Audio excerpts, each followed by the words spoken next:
Really great to be here with you once again, Jim. Thank you. Tim, thanks so much. And Governor, I'm glad that you're still in the room because before I get started, I don't know what your time is like, but I wanted to say this.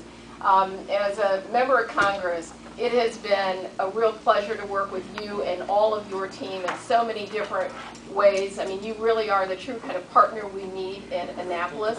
And when I think about our colleagues across the country, and we have, we're colleagues with lots of people from lots of places that aren't doing, frankly, as well as Maryland is. And I think one of the reasons that we are weathering this recession and beginning this pathway of job creation and growth in our state is precisely because of your leadership and your team over these last 4 years, making the tough decisions, but also putting us in a place where we really can create growth and being visionary about it, too. When I hear you talk about clean tech and green tech, I know that these are not conversations, frankly, that many governors, many of your peers around the country could have in their states. This morning I was over in Montgomery County and I was visiting one of the innovation incubators there.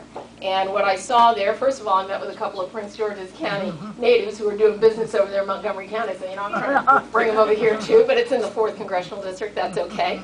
But meeting with them, and they're just starting, and they're entrepreneurs, and they're experimenting, and they're learning, and they're growing, and more importantly, they're creating jobs. I was with one firm, a husband-wife team, and they do health information technology. And we know that because we were able to pass sweeping healthcare reforms in the Congress, that so many of our businesses around our state and across our country are really going to be engaged to bring all of our medical community into the 21st century, fully engaged, so that we can take the greatest opportunity for the reforms that have been put in place. You mentioned earlier about Prince George's Hospital. I see Senator Mikulski is represented here, and Senator Mikulski and I were able to team up to get that sort of first wave of money into Prince George's Hospital to develop that surge capacity that we talked about. Because you're right, Prince George's Hospital right here in the region, it was the one place that could be open and absorb capacity on September 11th, on that fateful day. And we know that we need that kind of opportunity in Prince George's County. Is there work that we have to do with the hospital locally and at the state level? Absolutely there is. But one of the great things that we don't always take cognizant of, Governor, is that the Prince George's Hospital absorbs about $35 million worth of uncompensated care.